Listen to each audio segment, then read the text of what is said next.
You can't catch all 150 Pokemon by yourself. So close.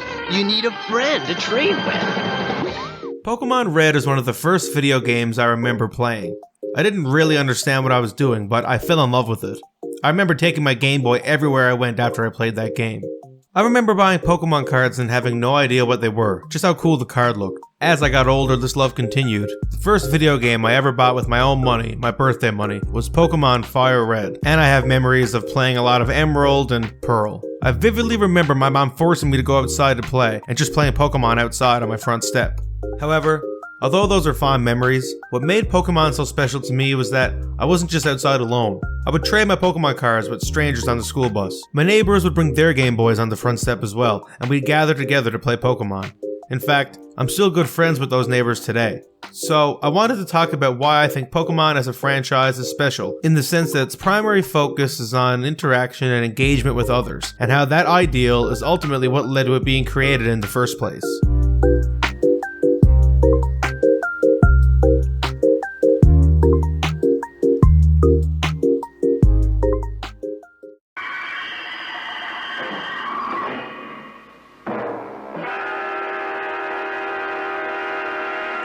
In 1966, the TV show Ultraman made its debut in Japan. The show is about a team of people who defend Earth from alien threats, one of them with the ability to transform into the superhero Ultraman. While Ultraman has many powers, he also has a series of capsules that harness the powers of the wilderness. When Ultraman used the capsule, it would often spawn a monster to help him in battle. And it just so happened that this show would catch the eye of a young boy named Satoshi Tajiri. Tajiri grew up in Machida, a rural suburb in Tokyo during the 70s into the 80s. When not watching anime or Ultraman, he spent a lot of time outdoors trying to find and collect insects. They fascinated me. For one thing, they kind of moved funny. They were odd. Every time I found a new insect, it was mysterious to me. And the more I searched for insects, the more I found. He also had another interest that was a niche at the time and still early into development: gaming. When realizing that this interest was very new and that there weren't many sources to go for information or discussions surrounding games, Tajiri founded his own magazine when he was just 18, Game Freak. The magazine contained special tricks and hints for various games. According to Tajiri, many of the issues were stapled together. Tajiri produced the magazine throughout the early 80s, gaining a small following and even making some money in the process. This led him to meet a man named Ken Sugimori, who stumbled upon the magazine one day and became its illustrator. The magazine supposedly lasted until around 1986, when Tajiri began to focus on actually creating games. So, with a love for television shows like Ultraman, the interest he had in collecting insects as a child, and a strong passion for gaming, there was only one little missing piece to fill in the gaps. They said it wasn't humanly possible, but now you can have all the power and excitement of Nintendo right in the palm of your hand. Introducing Game Boy. It's portable, it's in stereo, and its games are interchangeable. And for head-to-head competition, use the revolutionary video link and blow your opponent away. The original Game Boy was released in Japan in 1989. The handheld game console revolutionized gaming, as people can now game on the go. However, the Game Boy revolutionized gaming in more ways than one, adding many different innovations and ideas in its lifespan. One of the more prominent Game Boy accessories was the link cable, a cable that could connect between two Game Boys and share data. Tajiri saw this and saw the potential that something like this could have in a video game. The communication aspect of Game Boy. It was a profound image to me. It has a communication cable. That cable really got me interested. I thought of actual living organisms moving back and forth across the cable. Ironically, the link cable ended up being the missing piece that Tajiri needed to link all of his interests together. Thus, in 1990, the idea for Pokemon was conceptualized. With help from the illustrator from Game Freak, Sugimori, the concept was that players could collect these creatures, store them in Pokeballs, and train, trade, and battle them. Everything I did as a kid is kind of rolled into one. That's what Pokemon is. Playing video games, watching TV, Ultraman with his capsule monsters, they all became ingredients for the game. Tajiri was compelled by the idea of trading these collectible creatures between Game Boy systems, physically linking them together. He thought that kids connecting with one another was more important than ever, as urbanization was pushing kids indoors, no longer exploring their communities or wilderness, or playing with one another. Places to catch insects are rare because of urbanization. Kids play inside their homes now, and a lot had forgotten about catching insects. So had I. When I was making games, something clicked and I decided to make a game with that concept. From its roots, It's clear that the idea of connecting people was integral to the franchise. Before Pokemon, the link cable was primarily used for competition, for people to face off in games. However, Tajiri wanted to do something different. I like competition too, but I wanted to design a game that involved interactive communication. An idea that would continue into the development and production of the first Pokemon game.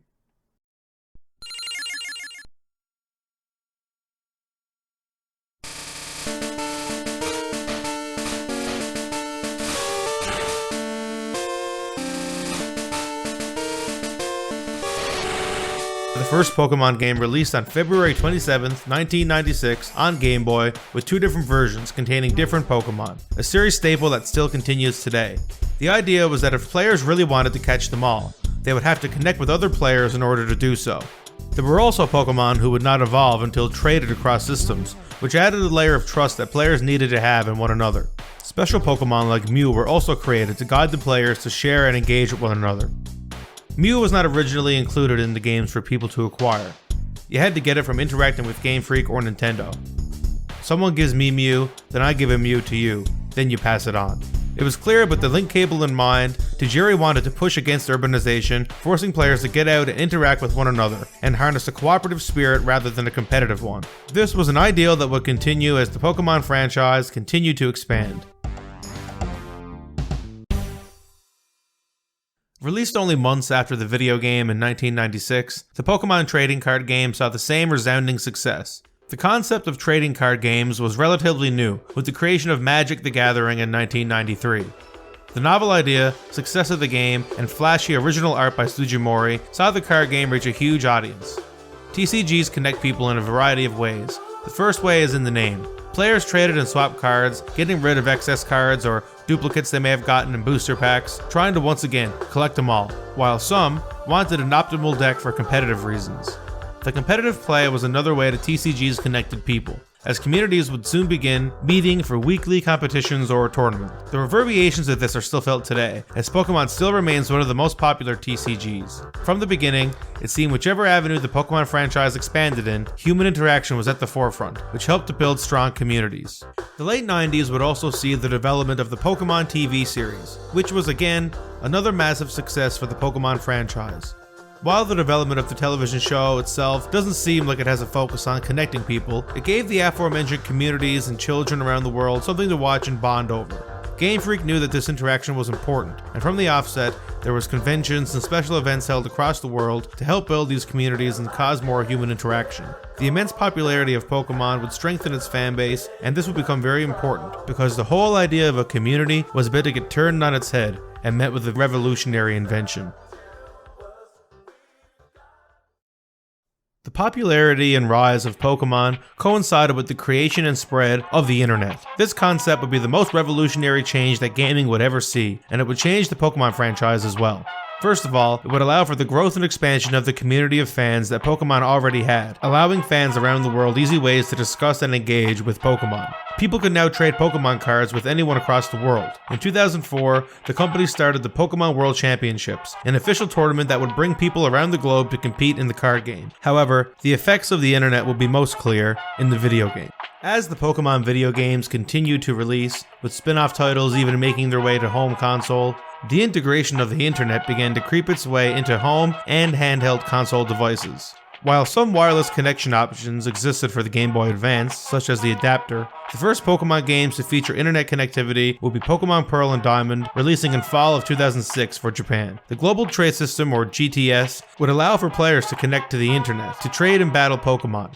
While the system was not as personal as the old link cable method, it took Tajiri's idea of connectivity to another level, allowing players to engage with each other from around the globe. And of course, online communities and websites would carry on this ideal that Tajiri wanted when he created Game Freak, a place for people to share information about video games. It was also clear that the Pokemon team wanted people to get out and move around, creating devices to go with their games, such as the Pokewalker, in which players could transfer their Pokemon onto a pedometer that would measure footsteps in order to help level up Pokemon. As Pokemon cemented itself as one of the most successful media franchises of all time, the lore of its world was expanded in new games, television series, movies, and cards. However, while the creation of the internet revolutionized the ways in which Pokemon made people connect, there'd be one major development within the franchise that would once again create new ways for people to interact with one another and reach an even wider audience. Pokemon Go hasn't even been out a week and already it's a viral phenomenon. In 2016, the Pokemon Company paired up with the software company Niantic to release the mobile game Pokemon Go. With the release of this game, Pokemon once again became a global phenomenon. The game revolves around using GPS location to get players to roam around and explore, catching and training Pokemon in the process. All of a sudden, it seemed like the whole world was playing a Pokemon game together. Children who grew up with the franchise were teaching those younger than them about the various creatures. Young kids were trading Pokemon with their parents. Just like the character in the games or the television show, players were actually roaming around the real world and catching Pokemon. As the game continued to grow and develop, many integrations were made to enhance and further the ways in which players had to connect. The beginning of the game gets each player to pick a team based around the 3 legendary birds in the original games. This sets each player up to be part of a team, a small community all working toward the same goal, which in Pokemon Go is to take over all of the gyms, local landmarks where different teams can put Pokemon in and challenge other people's Pokemon. Besides battling and training, the game also offers players experience points for things such as adding a certain number of friends. With friends, players are encouraged to send each other gifts with postcards. Players can also engage in raids, in which players all connect to the same lobby and work together to take down one very strong Pokemon. Through a variety of ways, Pokemon Go was able to once again bring human connection and interaction to the forefront of an internet-focused world, causing people to go out and explore their own communities and meet new people in the process. The game also kept in the tradition of Pokemon having real-life events to engage players, such as Community Days, in which players can work together to achieve various tasks and collect rare shiny Pokemon. Universal tasks such as getting the player base to walk a certain number of steps or engage in a certain number of battles help players to engage with one another as well. Many groups host live meetups for these community days, in which players get together to sell and buy merchandise and play the game with one another. Pokemon Go is still as popular now as it was when it was first released, which is a testament to the game's focus on connecting its players to be a successful endeavor. As we reach a new era of the Pokemon franchise, Pokemon continues to connect people at its core.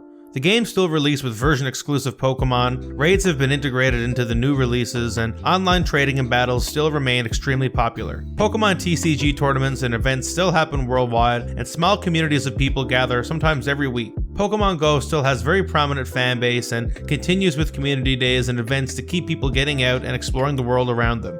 Perhaps the reason that Pokemon was and still continues to be such a media powerhouse is from Tajiri's roots and dedication to creating a game that connects people rather than separates them.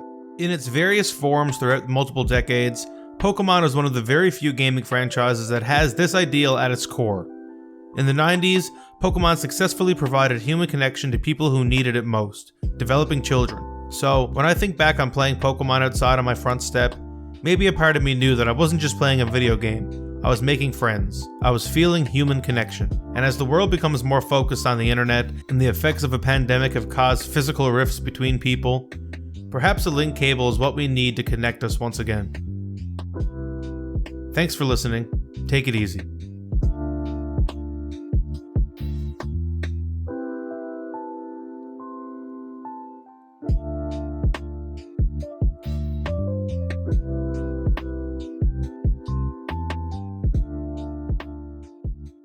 What's your main goal in going against your opponent?